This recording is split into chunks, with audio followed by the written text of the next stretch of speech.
This is the Greg Bedard Patriots Podcast with Nick Cavins.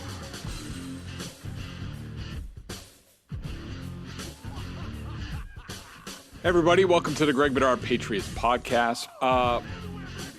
We are doing the defensive draft sort of analysis preview. We did an overview. We did offense with Kevin Field, the BSJ draft analyst, and he is still abroad somewhere. I don't know if he's ever coming back. He might be taking up residence someplace in a country to be unnamed. But for now, we're happy to have him and, sort of talk to the defense. Now, just as a primer, today, this is Wednesday afternoon, I did sort of my defensive look because I knew we'd be talking defense, so I did that. I'll be doing offense for tomorrow, and sort of I go through the top draft prospects and take a look at them. And actually, almost all of these guys I've watched at least some film on, which has not been the case in years past. So just to have a little bit better grasp, at least have some sort of sense of these guys. And I got to say, Kevin's work that he's done previously on the positional capsules has been really good and sort of was a basis of a lot of things that I did on here. Kevin, welcome. How we doing? I'm doing good. I am drinking enough water that would make Tom Brady blush and he'd be giving me the tap on the bottom. I'm stuck in Europe with COVID. Need to get a negative test before I can fly home. And so every day is like Groundhog Day here, positive test after positive test. So I am excited for the draft. I'm excited to get home and have a nice cheeseburger and go from there. But it's an exciting time of year. Doing a lot of talking about the draft. It's finally here. I'm sure everyone's ready for it at this point. So as an overview of the defense, looking at these guys, and now I didn't really look at safeties. I'm just like, they have enough safeties. If they take more safeties, then good for them. They can go pleasure themselves. I'm not dealing with this. And I also just had it out with Cattles a little bit on our podcast about how, there's this whole, the Patriots are going positionless. Nobody's going to have a position. Nobody's going to know where they're coming from. It's going to be awesome. Like that kind of thing. And I'm just like, no, Nick, positionless means you don't have enough good players. That's what it means. And, you don't have a really good cornerback. You don't have a really fast linebacker. You do have a good edge guy. You don't have a really good nose tackle. So you're like, oh, yeah, we're just going to go positionless. No, and it just means you don't have enough good players, which I think they're starting to rectify. I think they did it certainly last year. I have hopes for guys like Uche and Ronnie Perkins and Cam McGrone. Maybe Kyle Duggar takes another step. Maybe Sean Wade pops at cornerback. So, I do think that they're going in the right direction. This is a big draft. We'll see whether they do that. Now, tell me if I'm wrong, Kevin. Going through these positions, and basically I broke it down as nose tackles because I think they need a run stuffer. They're very light there. All they really have is Devon Godchow, unless you want some, undrafted fat guys that they tend to stock their roster with. Cornerback, linebacker, off the ball linebacker. I looked at edge because you can't rule that out. Defensive ends, those are sort of like, Lawrence Guy, Dietrich Wise, those type of guys. So those are the positions I looked at. I thought the linebackers were really deep, and I thought the cornerbacks were really deep. And I thought every other spot was meh as far as depth. Would you say that's true? I would say, and if this hotel phone behind me keeps ringing, Greg, we will make sure we hang up on them. I would say that I would partially agree. I think the deepest position probably in the draft is edge, at least offensively. There's definitely tiers there. I think you can get a good contributor for 75 picks. Then day 3, it's more of a rotational pass rusher or development prospect. If we're focusing on the positions that those top 3 needs, which I would agree with.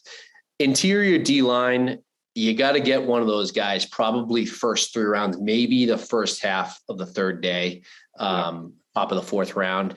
Barmore was taken at, I think it was 38 last year. It's not a terribly deep position. I think the Patriots, just as you referenced, they're more inclined to go with the dam or the sturdy player versus the guy that's the gap cutter. So they could look at somebody that has a little bit of position versatility, but I think that those bigger guys, there's people in the league that need them as well. The Jordan Davis, Travis Jones, Neil Farrell. There's a number of them, but there isn't a deep pile of them. Linebackers, I think there's 5 guys and then there's a draw. And this is a position that the NFL is starting to almost evaluate like running backs, right? You got the early down guys, and then you got the guys that, are change of pace, speed guys that can be brought on the field on passing downs. And then there's those guys that are 3-way players that are a little bit more rare. And then cornerback, I think, is pretty good, but you get past 8, 9, 10. Now you're talking development prospects, and 8, 9, 10 is probably the end of the second round, beginning of the third round before those guys are off the board. Okay. Let's go through the positions, and, I'll probably pick out some guys, Sure. that I want to talk about. Everybody knows that I have an affinity for Jordan Davis. I would love him in the middle of this lineup. There's a group of them, there's, Mathis from Alabama, captain, excitable guy, sort of like a leader, not exactly the greatest body for, being stout.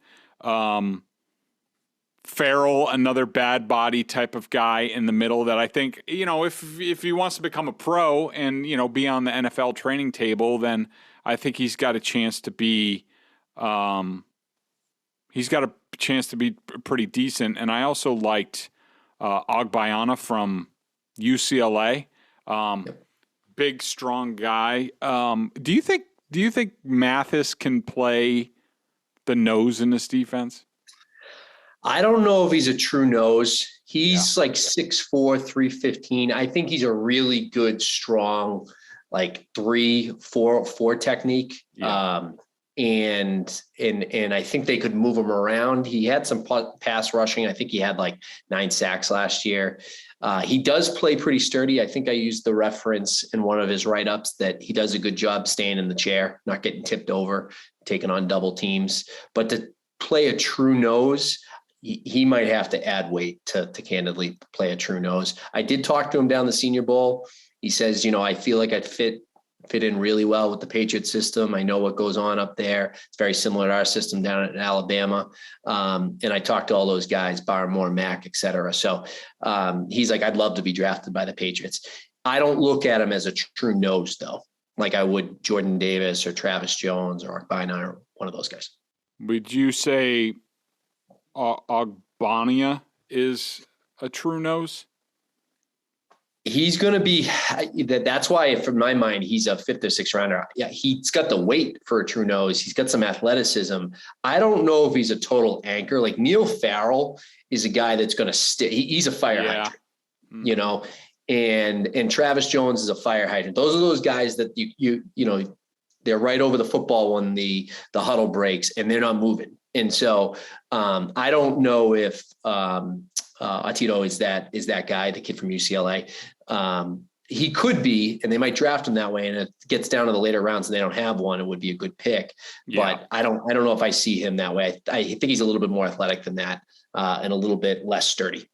It's amazing going through these nose tackles. Like it seemed like I'm watching video, I'm reading through draft profiles, like almost all of them were like, underachieved. Like they were big prospects coming out of high school, but they never really did anything, whether it's like, DJ Davidson or, John Ford at Miami, Truesdale at Florida.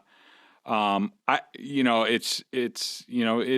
think at this position, including, their weight and things like that, like it's really incumbent to just, you got to find the right makeup with the guy, and a guy who's going to just 2-gap and just be like, all right, take up space and whatever. And like, that's not for everybody, especially in college. That's a tough projection.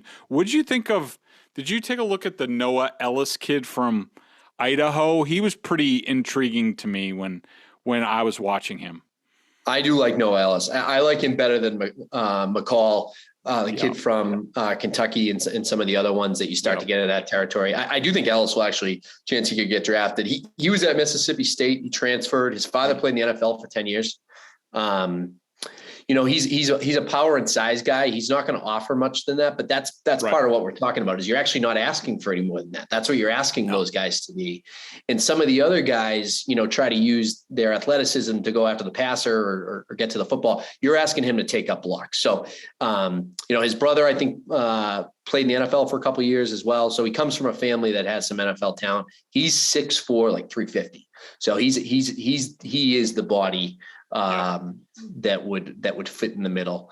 And then some of these bigger guys, one of the things you got to worry about, and I don't know this necessarily with Elliss, but I do worry about this with some of the other guys, is once they get into the NFL and they start making some money, how does their body form, right? Does it get better because they're on the nutrition table, or does it go the other way? I get some of these guys mixed up, but was Farrell at the Senior Bowl?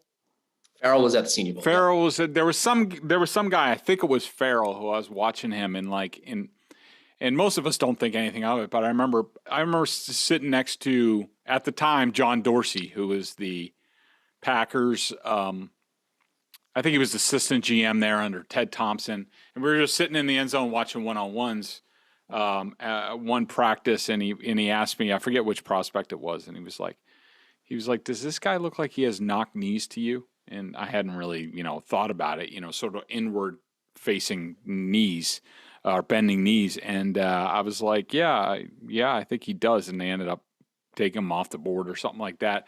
But Farrell in his lower body looked a little iffy to me. Like there's some knee stuff that it would have to work out. But anyways, let's move on to cornerbacks, because I thought this was an interesting watch. Look, I'm not doing 1/100th of the homework that either you or especially these teams are doing on these guys, but this is my quickie read on these guys.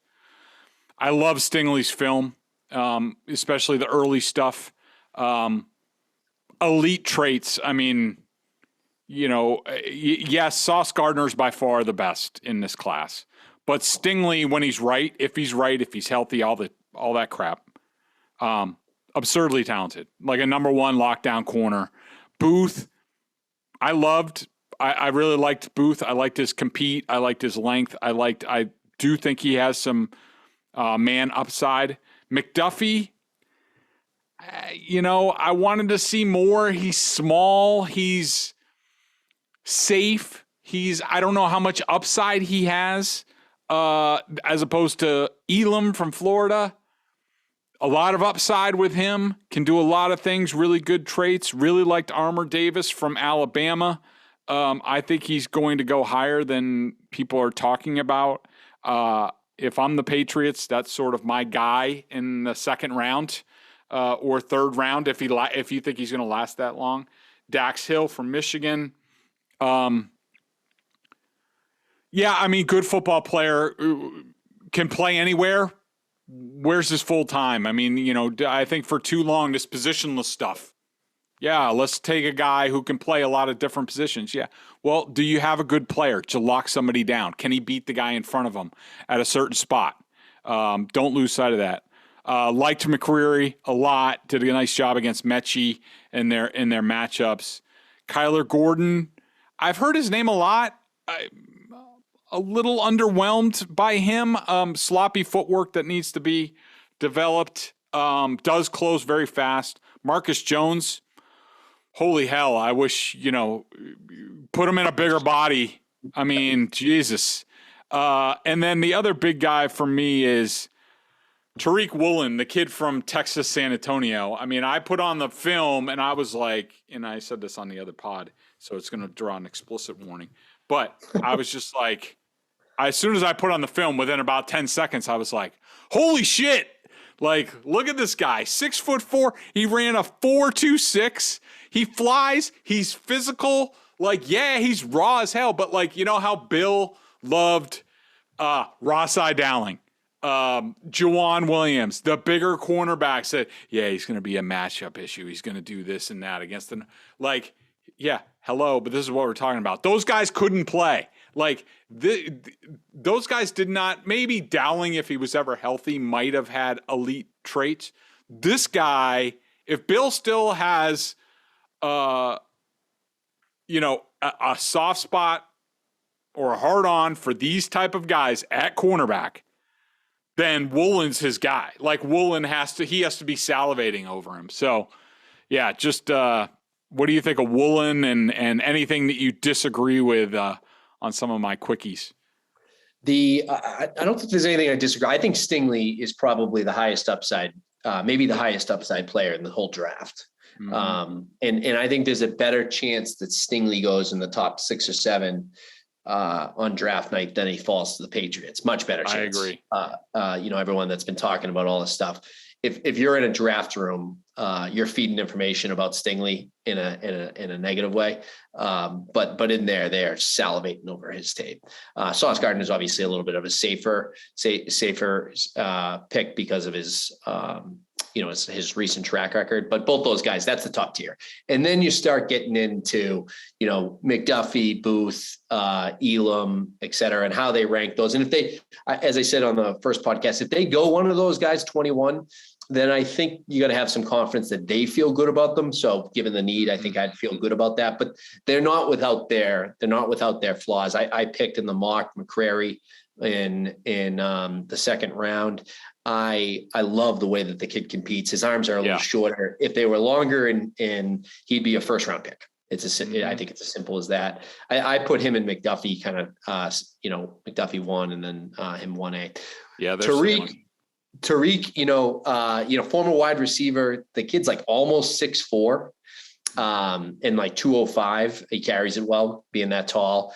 He is raw. Definitely is going to need some coaching and some refinement. They played a little bit of both, I think, down there at UTSA. At the Senior Bowl, he was good on jams. He was more fluid than I expected. To be, given that big body, like they're a little bit more gangly, and he was more fluid than I expected. The question's, do you see him as a man guy, or do you see him as, he's going to be, I think, definitely a good zone guy. It's going to be tougher to put the ball over his head, given his speed and his length. But I think he's going to need some time to develop. He's a traits guy. If you're picking him, it's because that speed, that body, and you believe you can coach him up. Other taller guys, given what you said, Greg, I would say to flag. Let's just tick down a couple of these. Joshua Williams, a kid from Fayetteville State. He's someone that I've called out. I tried watching film of that, but it seemed like I was watching Lincoln Sudbury high school tape, and I was like, I can't tell what the hell's going on this tape. Yeah, that's not a huge surprise there. Zion McCollum is another kid from Sam Houston State that's about 6'2", but there aren't a ton of tall corners. Then you get into guys like Jalen Watson from Washington State, who's more like 6'1". There's not a ton of guys this year that are like 6'2", 6'3", at the next tier below. Obviously, Sauce Gardner is a big kid as himself. Yeah. Moving over to linebacker.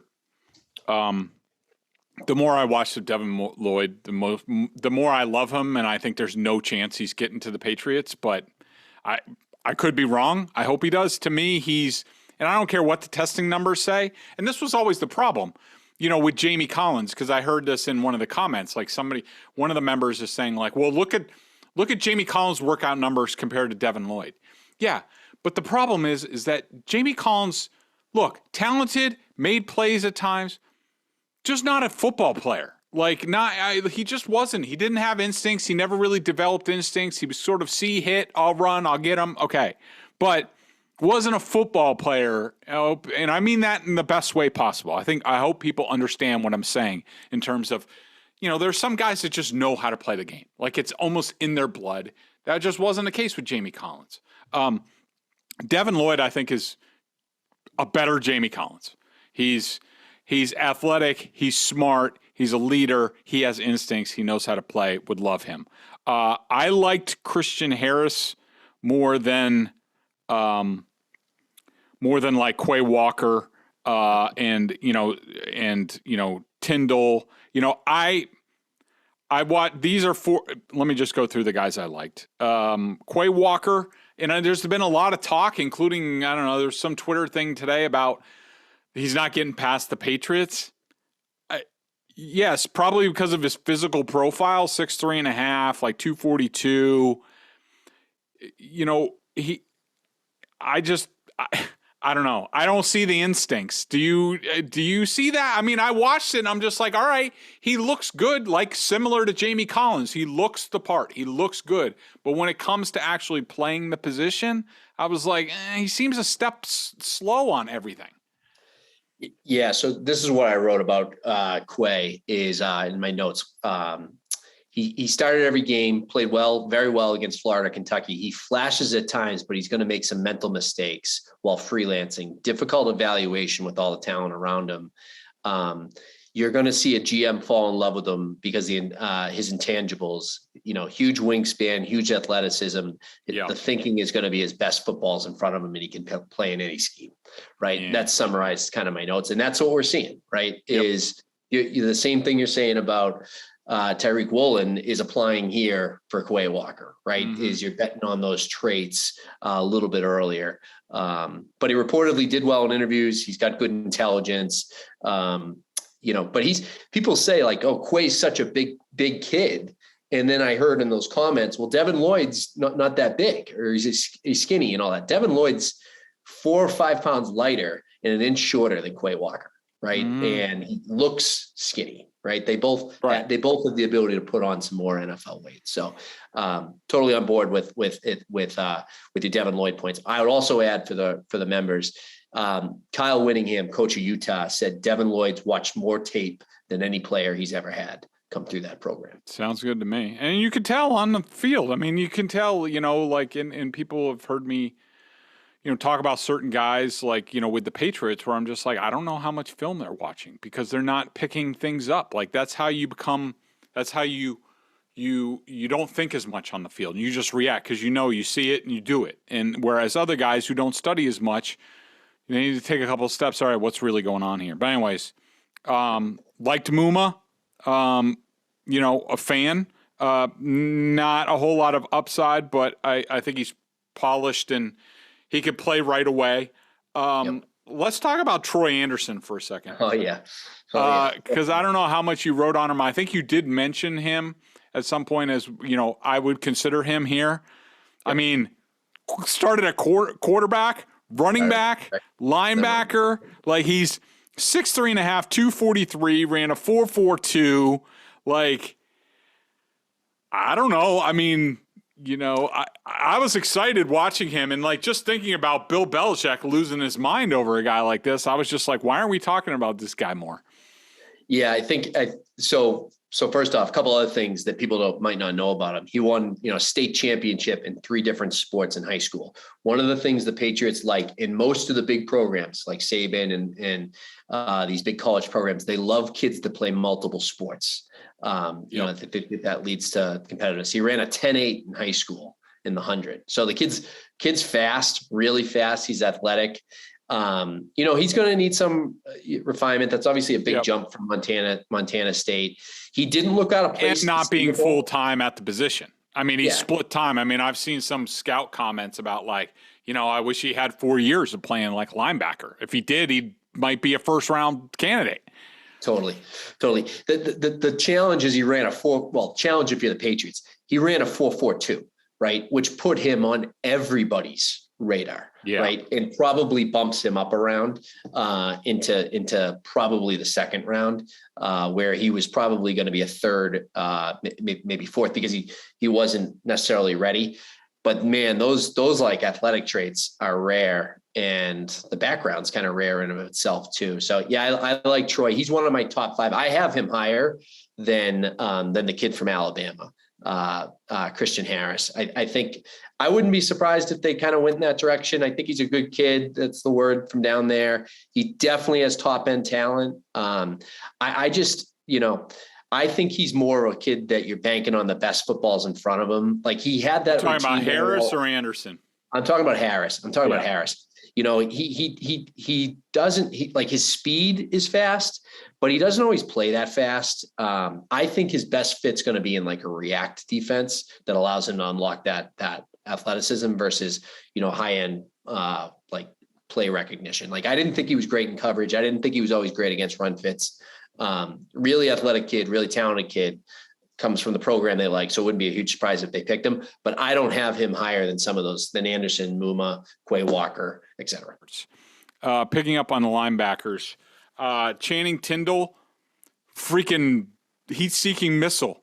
Why didn't he start at Georgia? Was it just, the guys in front of him are just a little bit better? But I mean, yeah, depth. That program is incredibly deep, and they've had kids come through, year after year. So he's played a lot. He's played in a lot of games, but he hasn't been a starter. That I read something at one point that the players inside the program say like, "Hey, he's the guy you want in the dark alley," and you see him hit like that. He brings the wood. He's going to be. I think he's going to be a really, really good special teams player. Mm-hmm. But I don't know if I see him as he's not an immediate starter. You're not drafting him to be an immediate starter. Darian Beavers from Cincinnati, you knocked it out of the park with your Kyle Van Noy. I thought the same thing. He's Kyle Van Noy. I mean, I think he's more of an inside backer with outside versatility. I'm sure other people see it the other way. DeMarco Jackson, App State, looked like Landon Roberts to me with more upside. Now, I did want to get to guys that I was not as high on that people like to mention. Nakobe Dean is on that list. Look, I think he'd be to me, he's a Tampa 2 middle linebacker, Colts, one of those schemes where, you got 4 big guys up on the line of scrimmage and you're just free. Now, look, smart as hell. I get all the intangibles, and I think he's going to be a really good player in this league. I just don't think he's an ideal fit for the Patriots, especially the way they're constituted. Now, if they get Jordan Davis, then hell yeah, I want Nakobe Dean playing behind him. But you got to understand, this might have been the most talented college defense at Georgia, maybe in in college football history. When we look back on it and what these guys do in the pros, and you're talking about these guys on the defensive line. Nakobe Dean's 5'11", he's 231. He needs to be kept clean. He was kept clean at Georgia. I just don't know what happens in the pros when he's not. When the Patriots say you need to sneak in there and take on a 330-pound guard. Let's see how that goes. I did not like Asamoah from Oklahoma, really small. Damone Clark from LSU, he's got the back issue, had the back surgery. Didn't really like his film. I thought he was stiff, not overly special. And another guy who a lot of people love that's coming on strong, Leo Chanel from Wisconsin, really bulked up. He almost looks like a comic book character in terms of how big, how strong he is. And he can blitz like the Dickens, but I don't know if he can really play linebacker in the pros. So any big arguments on the I'm not high on list? I think I saw Leo somewhere in one of these, granite statues here in Madrid. But you're right. He's absolutely, built like a block. But my concern with Leo, at least early, is, when I say early, I mean the first 2 rounds is he ran athletic numbers, tested well at the combine, but he was not really asked to do much of the pass game at Wisconsin. They drop into zone coverage. How's he going to do in a man scheme is the big question with him, given his size. So everyone that's worried about the Pats, how they're athletically a linebacker getting beaten. I don't know if he fixes that for you. And I think that's my concern with Leo. I do like him. He's probably my 6th guy, but that's definitely the concern. Damone Clark, maybe he's a late round guy because unfortunately back issue. I like Damone. Neil Farrell and Damone played really well against Alabama. Mm-hmm. And that's where I was skeptical of him coming into the year. I don't think he had been the player that he maybe had gotten some credit for leading into his senior year. I think he did have a good senior year. He's got to do, even though his size, he's got to do a little bit better taking on blockers, with diagnosis and things like that. But he's got speed. He's a good locker room guy, like a tough locker room guy, leader type thing. And those are kind of the intangibles that when I think about linebackers, I think are valuable. But he's going to be a late round guy now, and somebody that they I don't know if they go unless they're trying to just stack picks for a roster as redshirt years for Of next course, season. Bill. We know Bill loves those injury guys. And speaking of that, let's go over to the edge real quick and spin through these.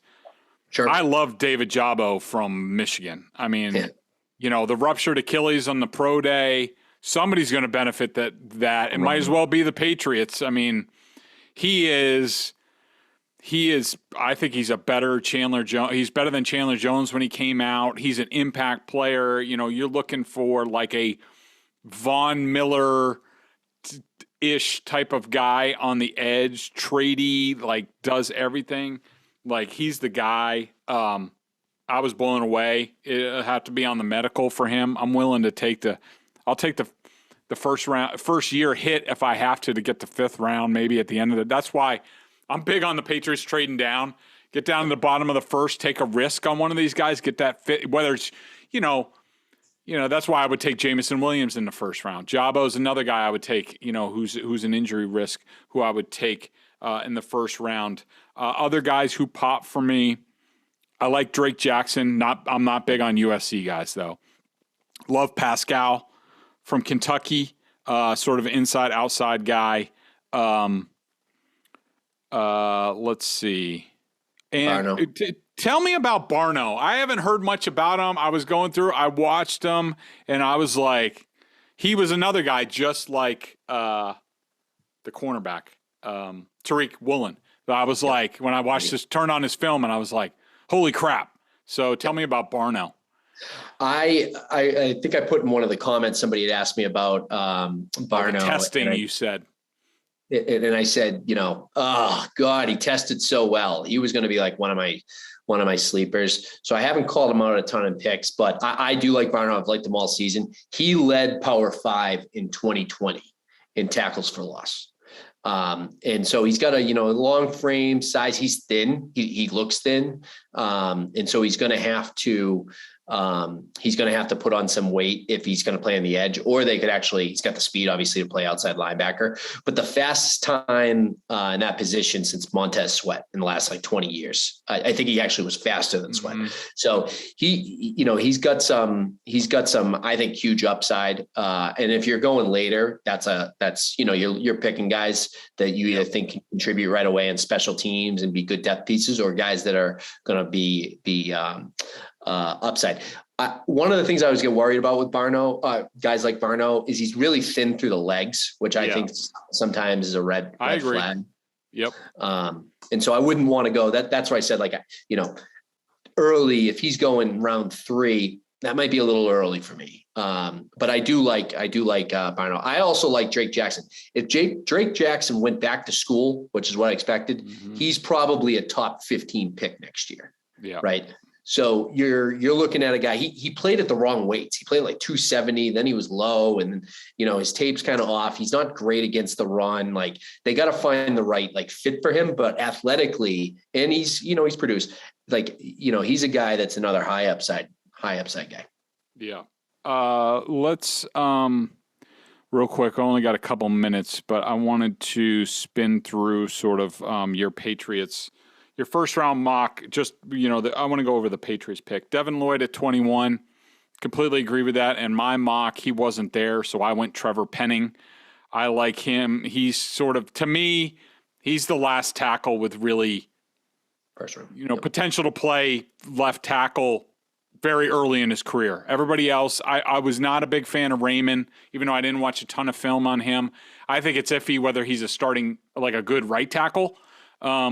In terms of Raymond, but Devin Lloyd, I have no problem with that. I think the kid's a great player.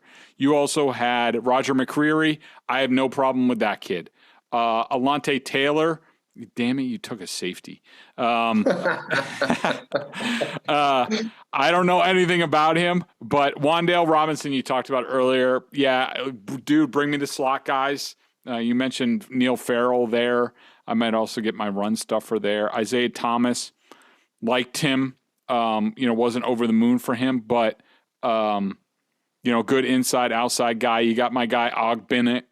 How do you pronounce his name? Ogbonnia. Yep. Ogbonnia from UCLA. He would be the nose tackle type of guy. I like him. You got Abram Smith from Baylor, running back. Sort of does a little bit of everything. And Chris Allen, outside linebacker from Alabama. He's a guy who broke his foot, was out the whole year. Completely agree with you. I think underrated sort of pick for them. You have offensive lineman Phidarian Lowe from Illinois. That's who's the coach there now? Brett Bielema. He's a Bielema guy. Another friend of Bill going after him. And then you have a bunch of free agents. Everybody, if you're not a subscriber over at BSJ, you got to go over and look at all this stuff that Kevin's done throughout the year. He's been knocking it out of the park. You'll be prepped for the draft from a Patriots perspective. I'm going to have thoughts on the offense, and I don't know whether I'm going to do. I'm not going to do a mock draft. I'll let yours stand. I hate freaking mock drafts. Get me out of draft season. Get me on a practice field so I can watch these guys. But I will have a column sort of on my thoughts, last minute thoughts on what I'm hearing about the Patriots and what I think they're going to do. Anything in closing there from the Spain Bureau of BSJ? No, I'm excited for the draft. In my mind, it really kicks off, next season for them. It's when their roster starts to come into shape and how they're thinking about attacking next season. And I'm a Patriots fan, just like all the other listeners. And so I'm excited for kind of see what the team does and how that roster starts to shape up. We'll have comments on everybody that gets drafted. We got things kind of covered 360 here. So excited to see kind of how this weekend plays out. Yeah, we will have our traditional live blog where I'll be in there keeping people posted. We'll be in there offering our 2 cents. Kevin will be in there with me, so it's going to be great. It's part of the member experience over there, along with oh crap, we got to figure out. I totally forgot. We got to figure out whether you can do a chat or something, but I guess we got to see what your situation is, maybe on draft day or something like that. Yeah, definitely fluid. Thanks, Kevin. We will be in touch. Looking forward to this draft, and let's go for the draft, and let's move on to the 2022 season. Thanks, Kev. We will see you on the flip side, and take care. See you, everybody.